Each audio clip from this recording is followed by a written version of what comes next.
सोमवार व्रत कथा। अमरपुर नगर में एक धनी व्यापारी रहता था। दूर दूर तक उसका व्यापार फैला हुआ था। नगर में उस व्यापारी का सभी लोग मान सम्मान करते थे। इतना सब कुछ होने पर भी वह अब व्यापारी ही रहता था, क्योंकि उस व्यापारी का कोई पुत्र नहीं था। दिन रात उसे यही एक चिंता सताती रहती थी, उसकी मृत्यु के बाद उसके इतने बड़े व्यापार और धन संपत्ति को कौन संभालेगा। पुत्र पाने की इच्छा से वह व्यापारी प्रति सोमवार भगवान शिव की पूजा किया करता था। सायंकाल को व्यापारी शिव मंदिर में जाकर भगवान शिव के सामने घी का दीपक जलाया करता था। उस व्यापारी की भक्ति देखकर एक दिन पार्वती ने भगवान शिव से कहा, हे प्राणनाथ, यह व्यापारी आपका सच्चा भक्त है। कितने दिनों से यह सोमवार को व्रत और पूजा नियमित कर रहा है। भगवान आप इस व्यापारी की मनोकामना अवश्य पूर्ण करें। भगवान शिव ने मुस्कुराते हुए कहा, हे पार्वती, इस संसार में सबको उसके कर्म के अनुसार फल की प्राप्ति होती है। इसके बावजूद पार्वती जी नहीं मानी। उन्होंने आग्रह करते हुए कहा, नहीं प्राणनाथ,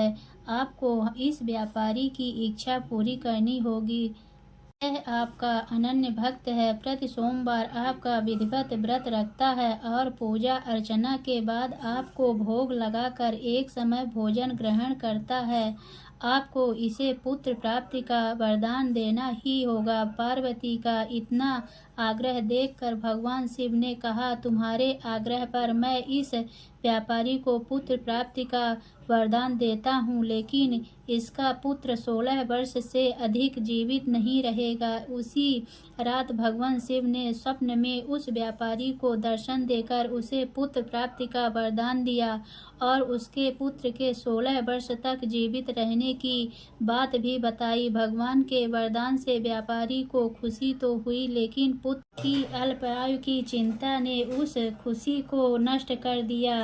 व्यापारी पहले की तरह सोमवार की विधिवत व्रत करता रहा। कुछ महीने पश्चात उसके घर अति सुंदर पुत्र उत्पन्न हुआ। पुत्र जन्म से व्यापारी के घर में खुशियां भर गई। बहुत धूमधाम से पुत्र जन्म का समारोह मनाया गया। व्यापारी को पुत्र जन्म की अधिक खुशी नहीं हुई, क्योंकि उसे पुत्र की अल्प आयु के रहस्य का पता था। यह रहस्य घर में किसी को नहीं मालूम था। विद्वान ब्राह्मणों ने उस पुत्र का नाम अमर रखा। जब वह 12 वर्ष का हुआ तो शिक्षा के लिए उसे वाराणसी भेजने का निश्चय हुआ। व्यापारी के अमर के मामा दीपचंद को बुलाया और कहा कि अमर को शिक्षा प्राप्त करने के लिए वाराणसी छोड़ आओ। अमर अपने मामा के साथ शिक्षा प्राप्त करने के लिए चल दिया।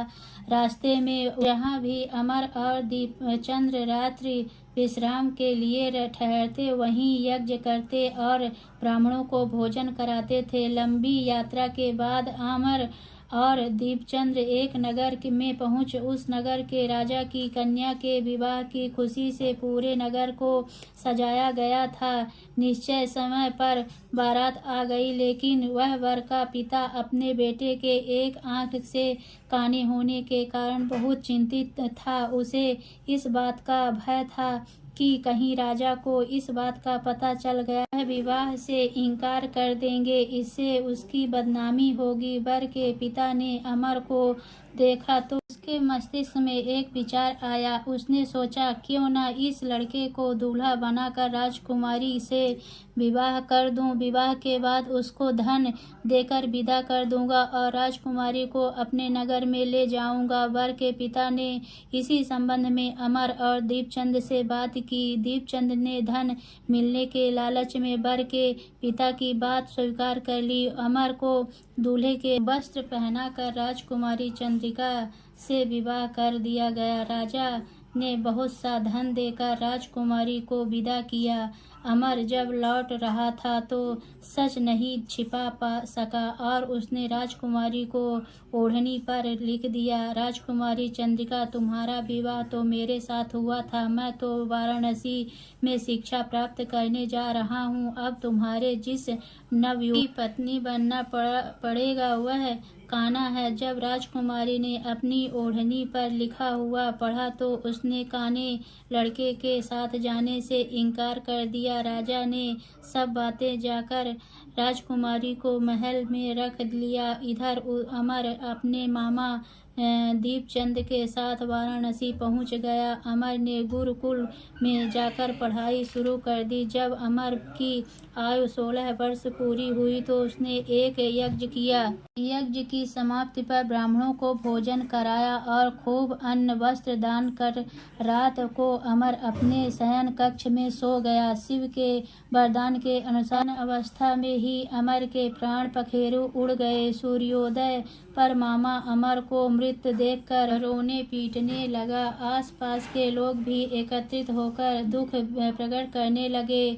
मामा के रोने विलाप करने के ईश्वर समीप गुजरते हुए भगवान शिव और माता पार्वती ने भी सुने। पार्वती जी ने भगवान से कहा, प्राणनाथ, मुझसे इसके रोने की स्वर सहन नहीं हो रही, आप इस व्यक्ति के कष्ट अवश्य दूर करें। भगवान शिव ने पार्वती जी के साथ अदृश्य रूप से समीप जाकर अमर को देखा तो पार्वती जी से बोले, पार्वती जी, यह तो उसी व्यापारी का पुत्र है। मैंने उसे 16 वर्ष की आयु का वरदान दिया था, इसका आयु तो पूरी हो गई। पार्वती जी ने फिर भगवान शिव से निवेदन किया, हे प्राणनाथ, आप इस लड़के को जीवित कर, नहीं तो इसके माता पिता पुत्र वियोग में प्राण दे देंगे। इस लड़के का पिता तो आपका परम भक्त है, वर्षों से सोमवार का व्रत करते हुए आपको भोग लगा रहा है। पार्वती जी के आग्रह करने पर भगवान शिव ने इस लड़के को जीवित होने का वरदान दिया और कुछ ही पल में वह जीवित होकर उठ बैठा। शिक्षा समाप्त करके अमर मामा के साथ अपने नगर की ओर चल दिया। दोनों चलते हुए उसी नगर में पहुँचे जहाँ अमर का विवाह हुआ था। उस नगर में भी अमर ने यज्ञ का आयोजन किया। समीप से गुजरते हुए नगर के राजा ने यज्ञ का आयोजन देखा। राजा ने अमर को तुरंत पहचान लिया। यज्ञ समाप्त होने पर राजा अमर और उसके मामा के महल में ले गए और कुछ दिन महल में रखकर बहुत सा धन वस्त्र देकर राजकुमारी के साथ विदा किया। रास्ते में सुरक्षा के लिए राजा ने बहुत से सैनिकों को भी साथ भेजा। दीपचंद ने नगर में पहुंचने से पहले ही दूत को घर भेजकर अपने आगमन की सूचना भेजी। बेटे अमर को जीवित वापस लौटने की सूचना से व्यापारी बहुत प्रसन्न हुआ। व्यापारी ने अपनी पत्नी के साथ स्वयं को एक कमरे में बंद कर रखा था।